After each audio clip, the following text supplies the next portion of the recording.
말씀을 시작하면서 퀴즈를 하나 내도록 하겠습니다. 이스라엘 백성 앞에는 뭐가 있죠? 홍해 바다가 가로막고 있습니다. 뒤에는 뭐가 있습니까? 애굽의 성난 군대가 복수의 칼날을 막 부득부득 갈고 따라오고 있습니다. 지금 이스라엘 백성들은 한마디로 진퇴양난, 사면초가의 상황 가운데 놓여 있습니다. 앞에도 길이 없고 뒤에도 길이 없고 정말 어떤 방식으로든 이 문제를 헤쳐나갈 방법이 도저히 없습니다. 마치 도간에 든 쥐처럼 보여집니다. 이러한 이스라엘 백성의 상황 가운데 그들에게 처한 가장 큰 문제, 진짜 문제는 어떤 것이 되겠습니까? 오늘 말씀을 보면서 이거에 대한 답을 함께 찾아가는 시간 되기를 원합니다. 제가 아동부 전도사로 이제 설교를 할 때 10가지 재앙에 대해서 설교를 한 적이 있습니다. 피재앙, 개구리 재앙, 이재앙, 파리 재앙 등등 9번째 재앙이 흑암의 재앙입니다. 흑암 재앙을 한참 이야기하고 있는데 어떤 아동부 친구가 손을 딱 번쩍 들더니 저한테 질문을 했습니다. 전도사님, 흑암이 뭡니까? 이렇게 물어봤습니다. 그래서 제가 아직 아동부여서 이 언어 실력이 조금 떨어져서 이걸 이해를 못하는구나. 그리고 설명을 해주려고 흑암 재앙이란 얘기를 하는데 갑자기 그 옆에 있던 친구가 옆구리를 탁탁 쳤습니다. 그 친구를 탁 치면서 야야 흑암도 모르냐? 폐암 말고 흑암 있잖아. 흑암. 걸리면 까매지는 암. 흑암. 이렇게 이야기를 한 적이 있습니다. 그 이야기를 듣고 얼마나 웃었는지 모르겠습니다. 흑암의 재앙이 9번째, 10번째 재앙은 무엇입니까? 장자의 재앙입니다. 그리고 장자의 재앙 때 유월절 사건을 계기로 이스라엘 백성들은 출애굽에 성공하게 됩니다. 이제 이스라엘 백성들이 극적으로 탈출을 했습니다. 오늘 우리가 본문에서 읽지는 않았는데 14장 1절과 2절의 말씀에 보면 하나님께서 그들의 진행 방향에 적극적으로 개입을 하셔서 방향을 바꾸시는 장면이 나옵니다. 우리 14장 1절과 2절 말씀 같이 한번 읽어보도록 하겠습니다. 14장 1절과 2절의 말씀입니다. 시작.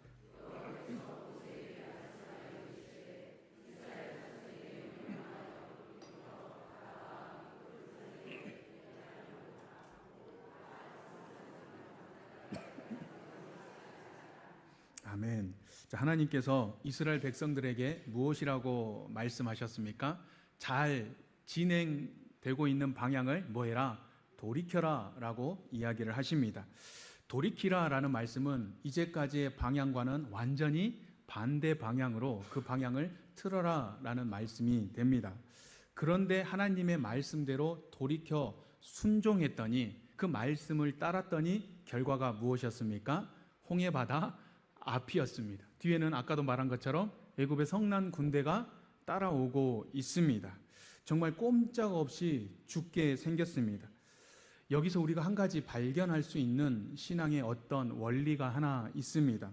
하나님의 말씀, 하나님의 뜻, 하나님의 명령을 따라 순종한다 할지라도 때로는 결과가 좋지 않을 때가 있다는 사실입니다. 여러분 동의하십니까? 하나님 믿으면 복받고 하나님 믿으면 인생이 잘 풀리는 것이 맞습니다. 아멘입니까? 맞습니까? 맞습니다. 그럼에도 불구하고 오늘 말씀을 볼 때 아니 14장 1절과 2절의 말씀만을 놓고 볼 때는 그 결과가 좋아 보이지를 않습니다. 오히려 이스라엘 백성들이 고백했던 것처럼 이제 여기서 우리는 다 뭐하게 생겼구나, 꼼짝없이 죽게 생겼구나 라는 상황 가운데 놓이게 되었습니다. 그때 우리가 하나님의 말씀을 따라 순종했는데 하나님의 말씀을 따라 살아왔는데 결과가 좋지 않을 때 당황하지 않을 수 있기를 간절히 소원합니다. 우리가 원하는 어떤 결과가 나오지 않는다 할지라도 절망에 빠지지 않기를 간절히 소원합니다. 왜냐하면 우리는 좋은 결과를 따르는 인생이 아니라 오직 하나님만을 따르는 인생이 되기 때문입니다. 제가 자동차 운전을 할 때 성격이 좀 많이 나오는 것 같습니다. 앞에 차들이 막히면 막 급한 일이 있을 때는 막 혼자 마음에 불이 일어납니다. 막 불이 일어나서 빨리 가고 싶은데 전혀 갈 생각을 하지 않습니다. 그러면 제가 크락션을 빵빵 하고 눌렀습니다. 한번 그런 일이 있었는데 크락션을 그날도 빵빵 눌렀는데 갑자기 저희 아들이 뒤에 타고 있다가 한마디 합니다. 아빠 그러지 마. 다 뜻이 있겠지. 이러는 겁니다. 제가 갑자기 얼굴이 빨개져가지고 그렇구나. 다 뜻이 있구나. 여기서 말한 뜻은 이유가 있겠지라는 뜻이었습니다. 근데 저는 그 말이 되게 의미심장하게 느껴졌습니다. 그리고 계속해서 생각을 했습니다. 다 뜻이 있겠지. 다 뜻이 있겠지. 맞아.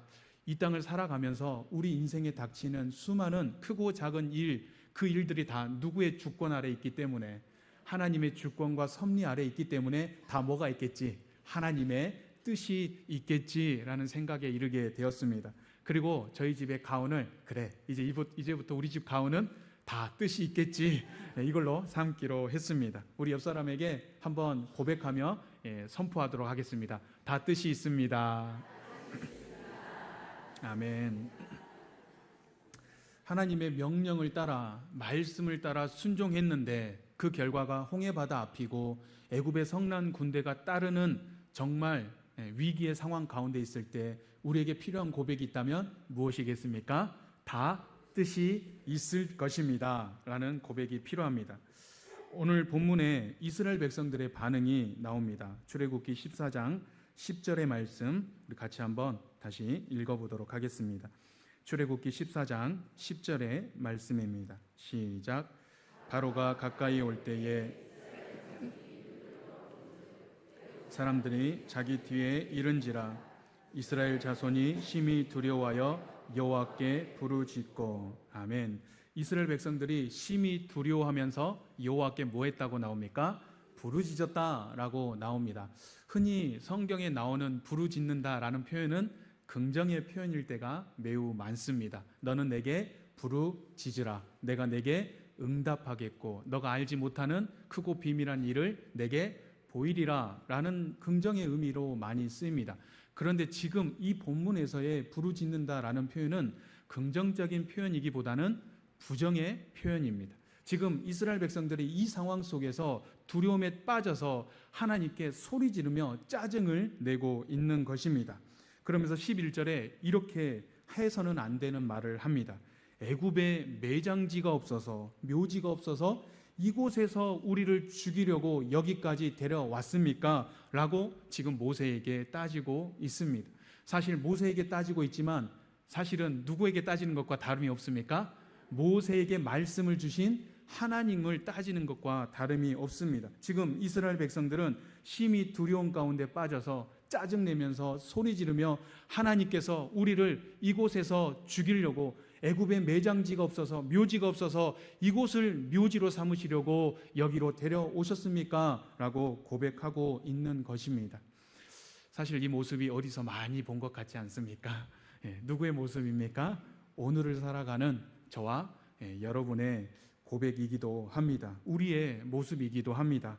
앞에는 홍해 바다가 가로막고 뒤에는 애굽의 성난 군대가 우리를 쫓아올 때 우리는 정말 마치 약속이나 한 것처럼 심히 하나님께 짜증내며 두려움 가운데 빠져 절망하고 낙담하면서 하나님을 원망하고 불평하기 시작합니다.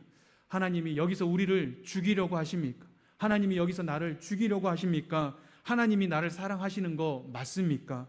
하나님이 나를 버리신 것 아닙니까? 라고 원망하고 불평합니다. 저희 첫째 아들이 만 2살쯤 되었을 때 아마 아빠, 엄마, 맘마 정도 이야기할 때 그 당시에 국가에서 희귀성 난치병으로 분류했던 용혈성 요독 증후군에 걸린 적이 있습니다. 요즘 흔히 하는 그 말로 햄버거병입니다. 이 햄버거병이 정말 무서운 병이었는데 저는 그게 무슨 병인지도 몰랐었습니다. 삼성병원 중환자실로 갔을 때 담당 의사가 저희 부부를 부르더니 한마디 했습니다. 어머니, 아버지 마음에 각오하세요. 이것은 중환병입니다. 딱 한마디 했습니다. 그때 그 말을 들었던 저희 사모는 그 자리에서 이렇게 주저앉았고 정말 이게 무슨 일인가 납득이 되지 않았습니다. 이제 혈관 주사를 맞아야 되는데 아기가 이 주사바늘 들어오니까 아프니까, 그리고 그 혈관 주사를 놨던 의사가 제가 볼 때는 실력이 별로 없었던 것 같습니다. 한 번에 딱 찾으면 좋은데 못 찾는 겁니다. 그래서 막 이쪽 찔렀다 저쪽 찔렀다 하니까 아기가 너무 아파서 막 거의 발악을 했습니다. 의사가 저를 딱 째려보면서 한마디 합니다. 아버지, 아기가 움직이니까 못 움직이게 꽉 누르세요. 그래서 제가 아들을 위해서 할 수 있는 것은 주사를 맞을 수 있게 꽉 누르는 것밖에 없었습니다. 제가 힘을 다해서 아들을 꽉 움직이지 못하게 눌렀습니다. 그때 그 만 2살 먹은 아들과 눈빛이 마주쳤습니다. 마치 아들이 이렇게 이야기하는 것 같았습니다. 아빠, 이제까지 아빠는 저에게 좋은 것만 해주시더니, 이제까지 아빠는 내가 행복하게만 다 해주셨는데 왜 지금은 저를 이렇게 고통스럽게 하세요? 라는 그 원망의 눈초리가 느껴졌습니다. 그 중환자실 규정상 아무리 어리다 해도 엄마 아빠가 같이 옆에 있을 수가 없었습니다. 그리고 하루에 면회는 딱 2번밖에 허락이 되지 않았습니다. 그때 2살 배기 아이가 투석을 했었는데 사지를 침대에 묶고 투석을 했습니다. 왜냐하면 이 주사 바늘이 아프고 간지러우니까 아기가 자꾸 빼버립니다. 그래서 아예 움직이지 못하도록 사지를 묶고 침대에 묶어놓고 투석을 진행을 했습니다. 가장 마음이 아프고 힘들었던 것이 이 2살 배기 아기에게 너가 왜 지금 주사를 맞아야 하는지, 너가 왜 지금 사지를 묶어야만 하는지, 너가 왜 엄마 아빠가 계속해서 옆에 있어줄 수 없는지를 이해시켜주고 싶고 납득시켜주고 싶었는데 그렇게 할 수가 없는 것이 가장 힘들었습니다. 아직 인지 능력과 이해 능력이 떨어져서 알려줘도 도저히 납득할 수가 없었던 것입니다. 엄마 아빠가 너에게 이런 과정을 허락한 것은 너를 결코 사랑하지 않아서가 아니야. 너를 버린 것은 절대 아니야. 너를 힘들게 하려 함도 아니야. 오히려 너를 너무 사랑하기 때문에 이 시간에 너를 치료하고 살리기 위해서 너와 계속해서 함께 있고 싶어서 이렇게 하는 거야 라고 알려주고 싶었는데 아직 어리기 때문에 알려줄 수가, 납득시켜줄 수가 없었습니다. 그것이 부모로서 참으로 마음이 아프고 답답했습니다. 우리는 마치 이 2살 배기 어린 아이와 같습니다. 우리가 가진 지혜와 지식에는 한계가 있습니다. 그래서 우리를 향한 하나님의 뜻과 계획을 다 알 수도 이해할 수도 없습니다. 아마 하나님께서 다 설명해 주신다 해도 우리가 100% 그것을 다 이해할 수 있는 능력도 없을 것입니다. 그래서 우리는 어떻게 합니까? 앞에는 홍해 바다가 가로막고 뒤에는 애굽의 성난 군대가 쫓아올 때 이 상황만 보고 그냥 성급하게 판단해 버립니다. 그리고 하나님을 너무나도 쉽게 오해하며 하나님이 나를 버렸다고, 하나님이 나를 죽이려 한다고, 하나님이 나를 사랑하지 않는다고 우리는 원망의 눈초리로 그렇게 하나님을 바라보곤 합니다. 그때 하나님의 마음이 어떠하시겠습니까? 내가 너희를 이렇게 인도하신 것은, 한 것은 너희를 사랑해서가 안 해서가 아니야. 너를 버려서도 아니야. 너를 힘들게 하려는 것도 아니야 라고 말씀하고 싶어하는 그 하나님의 마음을 느낄 수 있기를 간절히 소원합니다. 오히려 반대로 너무나도 너를 사랑하기 때문에 너를 살리고 치유해서 영원토록 너와 함께 하고 싶어 하기 때문에 내가 이것을 허락한 거야 라고 말씀하고 계시는 것입니다. 예레미야 29장 11절에 하나님이 이렇게 말씀하십니다. 예레미야 29장 11절 말씀을 제가 한번 읽어보도록 하겠습니다. 여호와의 말씀이니라. 너희를 향한 나의 생각을 내가 아나니 평안이요 재앙이 아니니라. 너희에게 미래와 희망을 주는 것이니라. 아멘. 하나님이 무엇이라고 말씀하고 계십니까? 너희를 향한 나의 생각을 그 누구보다도 누가 잘 알고 있다? 나 자신 하나님께서 잘 알고 있다라고 말씀하십니다. 너희들은 이것을 보고 이 상황만 보고 재앙이라고 생각하고 재앙이라고 느끼지만 사실 이거는 재앙이 아니라 무엇이다? 평안이다. 너희에게 미래와 참된 소망을 주고자 하는 나의 따뜻한 배려이고 선물이다 라고 말씀하고 계신 것입니다. 여러분, 이 말씀을 믿을 수 있기를 간절히 소원합니다. 우리 인생에 주어진 홍해 바다와 애굽의 군대를 벗고 아니 이게 무슨 평안입니까? 아니 이게 무슨 희망입니까? 아니 이게 무슨 우리를 살리는 길입니까? 라는 의문이 들 수 있지만 그럼에도 불구하고 이것을 허락하신 하나님의 마음을, 그 하나님을 믿고 신뢰할 수 있기를 간절히 소원합니다. 왜냐하면 하나님께서는 우리를 살리시기 위하여 독생자 예수 그리스도도 아끼지 아니하신 분이기 때문입니다. 가장 확실한 사랑의 증표를 이미 우리에게 허락하셨기 때문입니다. 조금만 생각해 보면 이스라엘 백성이 꼭 홍해 바다 앞이 아니더라도 시간의 문제일 뿐 반드시 애굽의 성난 군대에게 잡힐 수밖에 없다는 것을 우리는 알 수 있습니다. 왜냐하면 이동 속도가 다르기 때문입니다. 이스라엘 백성은 남자 장정이 몇 명이죠? 60만 명입니다. 여성, 아이들, 노인들까지 합치면 학자들이 최소 몇만은 되겠다. 200만 이상은 될 것이다 라고 추측을 합니다. 200만이 움직이고 있습니다. 거기에 갓난쟁이도 있을 것이고 노약자도 있을 것이고 또 병든 사람도 있을 것입니다. 그것만 있습니까? 가축들도 챙겼고 온갖 살림살이도 다 이고 지고 가고 있는 길입니다. 그러면 이동 속도가 애굽의 군대에 비해서 상대적으로 느릴 수밖에 없습니다. 여기에 반해서 애굽의 군대는 어떠합니까? 훈련받은 군사들이 말과 병거를 타고 지금 쫓아오는 길입니다. 이거는 꼭 홍해 바다 앞이 아니더라도 언젠가 시간의 문제일 뿐 100% 잡혀 죽을 수밖에 없는 구조와 상황 가운데 놓여져 있음을 우리가 잘 알 수 있습니다. 그렇다면 하나님께서 굳이 이스라엘 백성의 그 진로를 바꾸셔서 홍해 바다 앞으로 인도하신 이유는 어디 있겠습니까? 그것은 명백하게 나와 있습니다. 아니, 명확합니다. 그게 무엇입니까?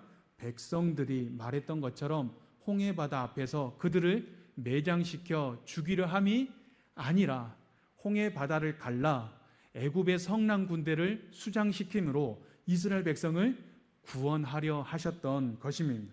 아멘입니까? 여러분 믿으십니까? 그런데 믿음이 없는 이스라엘 백성들은 하나님의 그 구원의 선물조차도 무엇으로 느껴집니까? 자기를 죽이려 하는 매장지로밖에 보이질 않았던 것입니다. 만약에 하나님께서 이스라엘 백성들에게 이 모든 전략과 방법과 계획을 다 알려주셨더라면 어땠을까 하는 생각이 듭니다. 내가 있잖아. 너희들을 홍해 바다 앞으로 인도할 거야.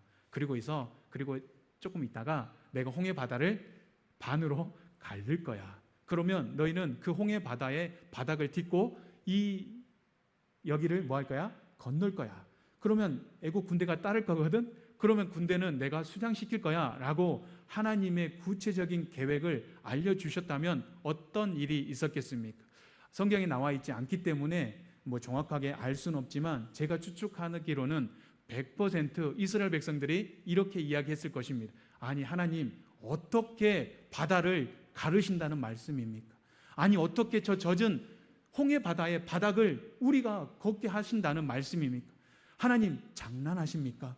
하나님 우리 목숨 갖고 지금 장난하는 겁니까? 말도 안 되는 소리 하지 마십시오 라고 이야기했을 것입니다. 하나님께서 모든 과정을 우리에게 설명해 주신다 해도 우리는 그것을 다 이해할 수도 알 수도 없습니다. 그러하기 때문에 오히려 하나님은 설명하기를 생략하셨는지도 모르겠습니다. 하지만 하나님께서 이 절박한 상황 가운데 이스라엘 백성에게 딱 한 가지 요구하고 있는 것이 있습니다. 그것은 무엇입니까?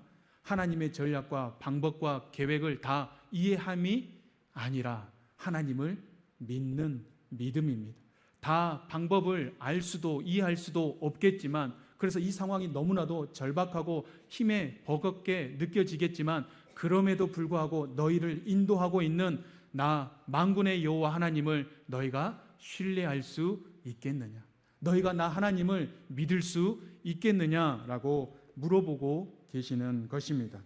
그리고 우리가 알고 있는 것처럼 이런 절박한 상황 속에서도 하나님을 끝까지 신뢰했던 사람 모세를 통해 하나님은 구원의 역사를 이어가십니다.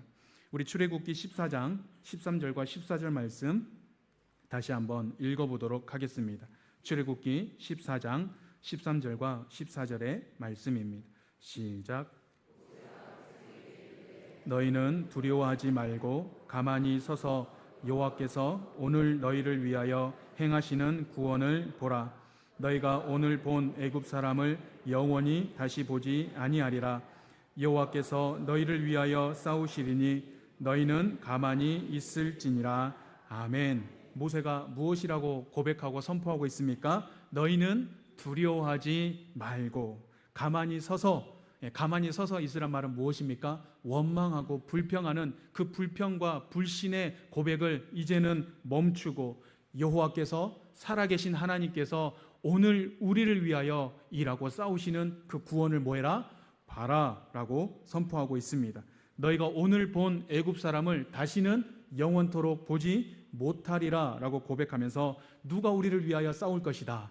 여호와 하나님, 만군의 여호와 전능의 하나님께서 우리를 위하여 싸우실 것이니 너희는 가만히 있을지니라. 그 원망하고 불평하는 입술을 이제는 멈추고 그 불신앙의 고백들을 이제는 제발 그만하고 살아계셔 역사하셔서 우리를 위하여 친히 싸우시는 그 하나님을 믿음의 눈을 들어 봐라 라고 이야기하고 있습니다. 그런데 놀라운 것이 있습니다. 모세는 이 모든 하나님의 계획을 다 알고 있었습니까?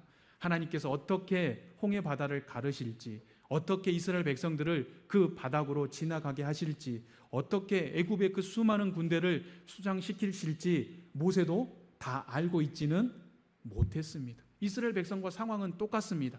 그런데 모세는 다 알지 못하지만 이처럼 위대한 믿음의 선포와 고백을 할 수 있었던 것은 모세는 누구를 믿었기 때문에, 하나님을 믿었기 때문입니다. 모세가 이해해서 이야기한 것이 아니라 모세가 알고 있기 때문에 이런 믿음의 선포를 한 것이 아니라 다만 하나님을 뭐하는 믿음 때문에 신뢰하는 믿음으로 인해서 위와 같은 위대한 고백을 할 수 있었던 것입니다. 원하고 바라기는 우리에게 주어진 삶의 자리에서 우리도 이와 같은 위대한 믿음의 고백으로 나아갈 수 있기를 간절히 소원합니다. 너희는 불평과 원망의 입술을 이제 멈추고 그 불신앙의 그 고백들을 이제는 제발 그만하고 살아계셔서 역사하시는 전능의 하나님께서 오늘 우리를 위하여 일하시는 일을 봐라. 오늘 그 놀라운 구원의 역사가 있을 것이다 라고 고백하고 선포할 수 있기를 간절히 소원합니다. 우리 옆 사람에게 한번 그렇게 고백하겠습니다. 시작. 네. 너무 길어서 오늘 우리를 위하여 일하시는 하나님의 구원을 봐라. 자, 그렇게 이야기하겠습니다. 시작. 하나님께서 우리를 위하여 싸우실 것이다. 아멘. 근데 중요한 것은 모세가 알고 한 이야기가 아니었다는 사실입니다. 알지 못했지만 뭐 했기 때문에? 하나님을 믿는 믿음이 있었기 때문에 믿음의 선포를 내렸던 것입니다. 그렇다면 우리에게 필요한 고백은 무엇이겠습니까?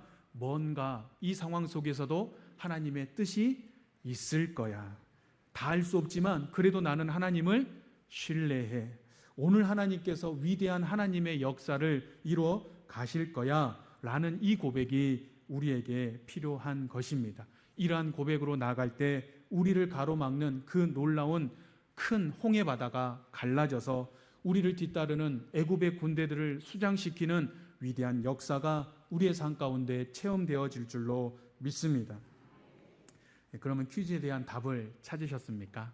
제일 처음에 제가 냈던 퀴즈가 뭐였죠? 이스라엘 백성에게 가장 큰 문제는 무엇입니까? 였습니다. 홍해 바다가 아니었습니다. 애굽의 군대도 아니었습니다. 그들에게 있어 가장 큰 문제는 구름 기둥과 불 기둥으로 이 상황 속에서도 여전히 그들과 함께 하시며 그들을 인도하고 계신 만군의 여호와 전능의 하나님을 믿음의 눈을 들어 바라보지 못하는 것이 그들의 불신앙이 가장 큰 문제였습니다. 하나님께서 준비하신 놀라운 구원의 선물을 자기를 죽이는 매장지로 오해한 그들의 믿음 없음이 가장 큰 문제가 되었던 것입니다. 이 땅을 살아가는 오늘 우리에게 여러 가지 문제들이 있을 줄로 생각이 되어집니다. 이스라엘 백성들처럼 앞에는 도저히 건널 생각조차 할 수 없는 큰 바다가 우리를 가로막고 뒤에는 복수심에 불타고 있는 애굽의 그 장자를 잃은 성난 군대가 따르고 있는 정말 앞으로도 뒤로도 갈 수 없고 사면 초가의 상황 가운데 놓여서 이제는 꼼짝없이 죽을 수밖에 없구나라는 상황 가운데 놓여 있는 것이 우리의 인생의 모습입니다. 자녀의 문제, 물질의 문제, 인간관계의 문제, 건강의 문제, 그리고 사업의 문제 등등 수많은 여러 가지 문제와 장애가 우리를 가로막고 있습니다. 그렇다면 이러한 수많은 문제들 가운데 진짜 문제는 무엇이라고 오늘 하나님께서 말씀을 통해 우리에게 말씀하고 계십니까? 우리는 이렇게 생각합니다. 이 문제만 해결되면 나는 진짜 행복해질 수 있을 것 같은데, 이 문제만 해결되면 나는 이제 정말 하나님의 자녀로 승승장구하면서 행복하게 살 수 있을 것 같은데 라는 생각이 드는 문제가 있을 것입니다. 그런데 하나님은 오늘 말씀을 통해서 우리에게 이렇게 알려주십니다. 너가 생각하는 그 홍해바다나 그 애굽의 군대가 너에게 있어서 진정한 문제가 될 수 없다 말씀하십니다. 진정한 문제는 성령 하나님께서 우리의 삶 가운데 우리에게 친히 임재하셔서 지금도 우리를 인도하시고 우리와 동행하고 계심에도 불구하고 그 하나님을 온전히 믿지 못하는 우리의 불신앙이야말로 가장 큰 우리를 무너뜨리는 문제라고 말씀하고 계십니다. 오늘 우리가 우리에게 맡겨진 우리 앞에 있는 수많은 문제들 앞에서 이렇게 고백할 수 있기를 간절히 소원합니다. 우리 출애굽기 14장 13절과 14절 말씀을 모세의 고백이지만 우리의 믿음의 고백을 담아서 우리가 한번 선포하도록 하겠습니다. 14장 13절과 14절의 말씀입니다. 시작. 모세가 백성에게 이르되 너희는 두려워하지 말고 가만히 서서 여호와께서 오늘 너희를 위하여 행하시는 구원을 보라. 너희가 오늘 본 애굽 사람을 영원히 다시 보지 아니하리라. 여호와께서 너희를 위하여 싸우시리니 너희는 가만히 있을지니라. 아멘. 이와 같은 믿음의 고백으로 나아가는 저와 우리 모든 성도님들 다 될 수 있기를 간절히 소원합니다. 기도하겠습니다. 살아계셔서 오늘도 우리와 함께하여 주시는 고마우신 아버지 하나님, 이스라엘 백성들이 앞에는 홍해 바다가 가로막고 뒤에는 애굽의 성난 군대가 쫓아왔을 때 그들을 여전히 인도하고 계신 하나님을 믿음의 눈으로 바라보지 못하고 원망하고 불평하며 하나님의 그 구원의 장소를 오해하여 자기를 죽이려 하는 매장지라고 폄하했던 그 부끄러운 고백을 오늘 말씀을 통해서 우리가 보게 됩니다. 하나님, 그런데 이 고백이 사실은 이스라엘 백성만의 고백이 아니라 오늘 우리의 고백인 것을 또한 고백할 수밖에 없습니다. 하나님, 우리 인생에 있어서 가장 큰 문제는 우리를 가로막고 있는 홍해 바다도 아니요 애굽의 성난 군대도 아닌 바로 우리와 함께 계시는 전능의 하나님을 바라보지 못하는 불신앙과 믿음 없음이 가장 큰 문제임을 고백합니다. 하나님, 우리의 연약함을 용서하여 주시고 그 상황 속에서 믿음의 눈을 들어 우리와 함께 하시는 전능의 하나님을 모세의 그 고백처럼 선포하며 그렇게 나아갈 수 있도록 인도하여 주시옵소서. 너희는 불평하는 입술을 그치고 원망하는 그 불신앙의 고백들을 멈추고 오늘 살아계셔서 우리를 위하여 싸우시는 그 하나님을 보라라고 고백하는 우리의 모든 삶 다 될 수 있도록 인도하여 주시옵소서. 모든 것을 감사드리며 살아계신 예수님의 이름으로 기도드립니다.